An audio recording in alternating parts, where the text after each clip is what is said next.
पहाड़ी गांव का बस पड़ाव। सिर्फ एक बस ही शहर तक का चक्कर लगाती थी, दिन में 2 बार। वह भी तब तक नहीं चलती थी जब तक बस की सारी सीटें भर न जाएं। पहाड़ों में बरसात और बर्फ का मौसम जानलेवा संघर्ष लेकर आता है। पथरीले कच्चे रास्तों पर फिसलन और कीचड़ पैदल तक चलने नहीं देती। गाड़ी चलाना तो सीधा मौत को बुलाने जैसा होता है। पड़ाव में बस की सारी सीटें भर चुकी थीं। ड्राइवर बस में घुसने से पहले मौसम का मिजाज समझने के लिए आसमान की ओर देख रहा था। काले काले बादल और ठंडी हवा, लग रहा था बारिश होगी। पर तब तक आधी दूरी तो तय हो ही जाएगी, ड्राइवर ने सोचा। कंडक्टर ने मुंह गोल कर सीटी बजाई। यह चलने का इशारा था। ड्राइवर ने अपनी सीट पर बैठकर दोनों हाथ जोड़े और बुदबुदाकर सब कुछ ठीक होने की दुआ करने लगा। रुको रुको, रुक जाओ, मुझे भी ले लो, पड़ाव के कोने से आवाज सुनाई दी। कंडक्टर ने देखा कोई दौड़ने की कोशिश में लंगड़ाता हुआ चला आ रहा था। आ जाओ जल्दी, बस के गेट पर लटके हुए उसने आवाज दी। नजदीक आने पर उसने आगंतुक को गौर से देखा। मैले पुराने कंबल में पूरी तरह लिपटा 55-60 की उम्र का दुबला पतला कोढ़ का एक मरीज, जिसकी नाक गल गई थी और वहां सिर्फ 2 बड़े छेद थे, घिसट घिसट कर दौड़ रहा। बस का इंजन स्टार्ट हो चुका था और घुर घुर की आवाज कर रहा था। वह बूढ़ा किसी तरह बस में चढ़ा। बस में उसके चढ़ते ही अजीब सी दुर्गंध भर गई। सवारियां नाक भौं सिकोड़ने लगी। कंडक्टर ने हाथ के इशारे से उसे पीछे की ओर जाने को कहा, पर सारी सीटें भरी हुई थी। वह फर्श पर ही कांपते हुए बैठ गया। लोगों ने मुंह पर कपड़े रख लिए। बस चली। नागिन सी बल खाती पतली सड़क, आड़ी टेढ़ी झुकती हुई बस। सवारियां कांपते हुए अपने ईश्वर को याद कर रही थी। कोहरे के कारण शाम जल्द उतर रही थी। कोई 20 किलोमीटर जाने के बाद ड्राइवर ने हेडलाइट जला ली। तेज हवा का झोंका और हल्की बूंदाबांदी शुरू हो गई थी। कोहरे में 10 कदम भी दिखाई न देता था। ड्राइवर ने वाइपर चला लिया, पर कोई फायदा नहीं था। बस की स्पीड काफ़ी कम हो गई थी। लगता था वह रेंग रही है। लोग बस में डरे सहमे बैठे थे। सबका ध्यान उस बूढ़े मरीज और उससे आती दुर्गंध से हट चुका था। अचानक ड्राइवर ने तेज ब्रेक लगाए। बस दाएं फिर बाएं टेढ़ी होकर सीधी खड़ी हुई। सवारियां हो हल्ला करने लगी। क्या हुआ की आवाजें आने लगी। लोग बौखला कर अपनी सीट से उठ गए और बाहर झांकने लगे। ड्राइवर और कंडक्टर गेट खोलकर बस से बाहर निकले। साथ में कुछ उत्साहित लोग भी उतर आए। सामने देखकर सबके होश उड़ गए। आगे रास्ता ही नहीं था। भूस्खलन के कारण पूरी जमीन ही धसक गई थी और सामने खाई बन गई थी। लगभग आधा किलोमीटर सड़क टूटकर सैकड़ों फीट नीचे खाई में समा गई थी। सबके चेहरे फक हो गए। लोग आपस में बातें करने लगे। अब क्या किया जाए? इतनी पतली सड़क पर बस को वापस की ओर मोड़ना भी संभव नहीं था।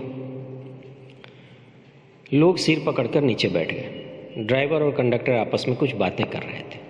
बारिश तेज होने लगी तो लोग भागकर बस में वापस घुस गए। बस की सवारियों के बीच चकचक चालू थी। कुछ देर तक ड्राइवर और कंडक्टर आपस में बातें करते रहे। फिर कंडक्टर जोर से बोला, चुप रहो सब लोग। फिर उसने समझाने वाले लहजे में कहा, देखो, इतनी पतली सड़क पर बस को वापस मोड़ पाना संभव नहीं। अंधेरे की वजह से बस को रिवर्स में पीछे ले नहीं जाया जा सकता। अब तो एक ही उपाय है कि हम सब बस में ही बैठकर किसी कार या पिकअप जैसी छोटी गाड़ी के आने का इंतजार करें। सिर्फ ऐसी गाड़ियां ही इतनी पतली सड़क पर वापस मोड़ी जा सकती हैं। उनसे मदद लेकर हम वापस गांव लौट सकते हैं। बस में फिर चकचक शुरू हो गई। कंडक्टर टूल बॉक्स में कुछ खोजने लगा। बारिश ने जोर पकड़ ली। रह रहकर बिजली भी चमकने लगी। काफ़ी देर हो गई पर कोई दूसरी गाड़ी उस तरफ नहीं आई। बारिश के साथ बिजली चमकने की गति बढ़ती ही जा रही थी। हालत ये हो गई कि एक गरज खत्म नहीं होती और दूसरी चमकने लगती। सवारियों में खलबली बढ़ती जा रही थी। सबकी घिघी बनती हुई थी। औरतों और बच्चों ने रोना शुरू कर दिया। अजीब सी मनहूसियत पसर गई। तभी किसी के कराहने की आवाज़ ने सबका ध्यान खींचा। अब लोगों का ध्यान उस बूढ़े मरीज की ओर गया। वो 2 सीटों के बीच गठरी बना हुआ बैठा था। उसका ध्यान आते ही लोगों ने उसे बुरा भला कहना शुरू कर दिया। एक जवान बोला, मैं तो पहले ही कहता था यह मनहूस है। दूसरा आदमी बोला, सब इसी की वजह से हो रहा है, इसे तो बस में लेना ही नहीं चाहिए था। 2 लोग एक साथ बोल पड़े, अरे अभी इसे उठाकर बाहर फेंको, भला टले। पर उसकी बीमारी और दुर्गंध की वजह से कोई उसके पास नहीं गया। सामने खाई के ऊपर बहुत तेज चमक के साथ बिजली कड़की और सैकड़ों फीट नीचे खाई में गिरी। बस में सन्नाटा पसर गया। बारिश का जोर बढ़ रहा था। तभी बस के एकदम पास बिजली गिरी और पेड़ों को फाड़ते हुए जमीन में सुराख बना गई।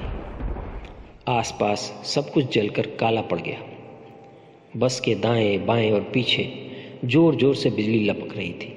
सबके प्राण हलक में आकर फंस गए। लगता था बिजली किसी की जान लेना चाहती थी, पर बाकी लोगों के कारण उस तक पहुंच नहीं पा रही थी। लोग एक बार फिर हल्ला मचाने लगे। सबका विचार था कि उस बुढ़े के कारण ही यह सब हो रहा था।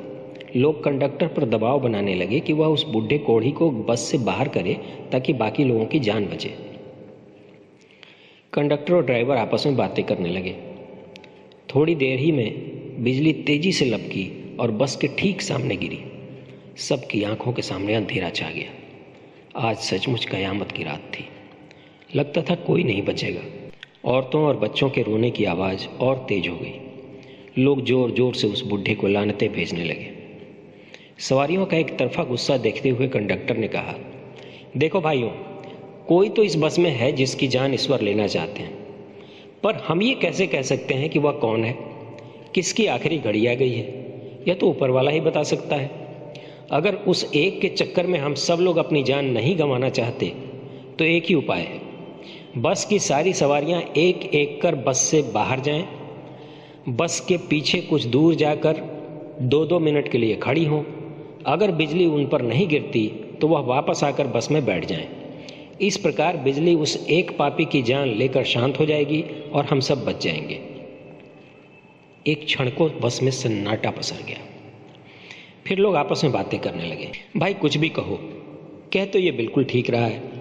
जब हमने अपनी ज़िंदगी में ऐसा कुछ किया ही नहीं है जिसकी ऐसी सज़ा मिले तो डर किस बात का? हम लोग एक एक कर अपनी परीक्षा दे देते हैं ताकि किसी को ये भ्रम न रहे कि पापी कोई और था और हमने बुढ़े को मरने के लिए बाहर निकाल दिया। बातें चली रही थीं कि बिजली फिर से लपकी और बस के एकदम पास में जाके गिरी। सबके कलेजे मुंह को आ गए। किसी को कुछ न सूझा।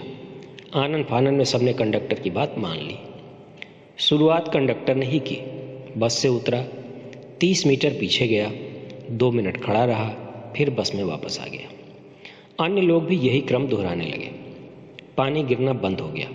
सिर्फ रह रहकर बिजली कौंधती रही। जब भी कोई बस से उतरता, डर से उसकी घिघी बन जाती और बाकी लोगों की धड़कनें बढ़ जाती।